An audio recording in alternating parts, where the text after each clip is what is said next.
గారెలు వేస్తున్నాం.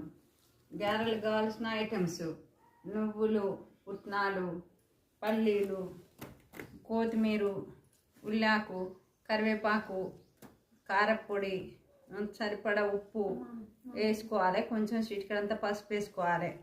వేసుకొని ఇవన్నీ ఇట్లా కలుపుకోవాలి. ఫస్ట్ అన్నీ కలిపినాక పిండి జరగబట్టుకోవాలి. పిండి కూడా మళ్ళీ అంతటా కలుపుకొని కలుపుకొని మంచిగా పిండి మెత్తగా వేసి